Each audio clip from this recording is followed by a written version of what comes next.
বন্ধুরা, স্লিপ নিয়ে এবং স্লিপের প্যাটার্ন নিয়ে আমরা বলছি। স্লিপ মানে যেটা ঘুম, ঘুম হচ্ছে শরীর এবং মস্তিষ্কের প্রকৃত বিশ্রামের একটা জায়গা।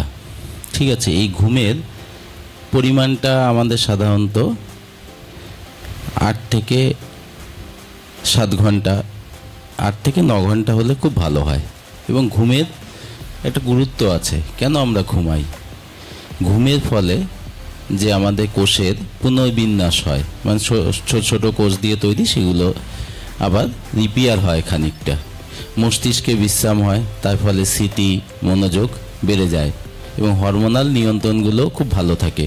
ইমিউনো সিস্টেম সেগুলো বুস্ট করে এবং মানসিক শান্তি, একাগ্রতা বজায় থাকে। এবার ঘুমকে আমরা দুটো ভাগে ভাগ করতে পারি।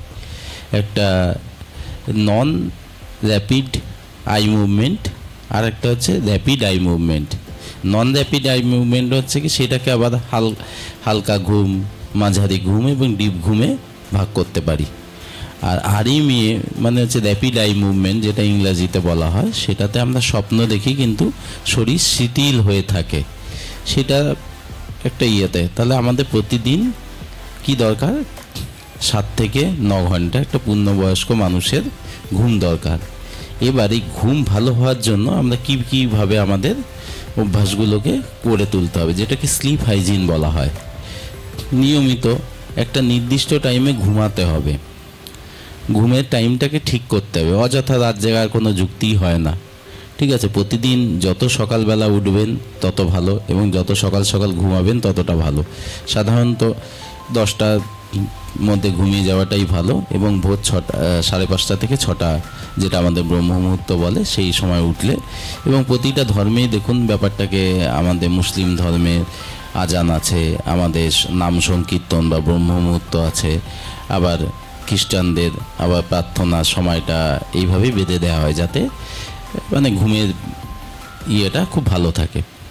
এবার স্লিপ হাইজিন নিয়মিত, তাহলে একটা নির্দিষ্ট টাইমেই আমাদের ঘুমাতে হবে। ঘুমের উপযুক্ত পরিবেশ করতে হবে, মানে অন্ধকার, ঠান্ডা শীতল জায়গা, যেখানে আওয়াজ খুব কম, সেখানটাতে, এবং বিছনাটাকে খুব পরিষ্কার পরিচ্ছন্ন এবং বালিশ পর্যাপ্ত হওয়া দরকার।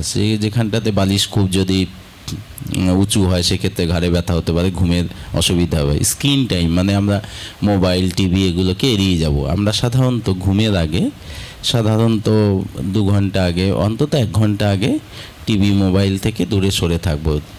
টিভি, মোবাইল থেকে যে ব্লু রে বেরোয়, সেগুলো আমাদের ঘুমকে প্রচণ্ড ডিস্টার্ব করে। ক্যাফিন বা নিকোটিন জাতীয় খাবার, ক্যাফিন বা ট্যানিন মানে চা কফি খাবো না, নিকোটিন, স্মোকিং করব না, অ্যালকোহল খাবো না, হালকা খাবার খাবো। রাত্রিবেলা সাধারণত হালকা খাবার খাওয়াটাই উচিত। অনেকে হচ্ছে কি যে ভাবেন যে রাত্রিবেলাটা খুব ভালো মিল নেবো, অবশ্যই নয়। ব্রেকফাস্ট আপনি ভালো করে করুন এবং রাত্রিদের খাবারটা খুব হালকা খান, তাহলে আপনার শরীরে হার্ট, লাং এগুলো খুব ভালো থাকবে। ডায়াবেটিস কম হবে। আর শান্ত পরিবেশে ঘুমানোর চেষ্টা করুন।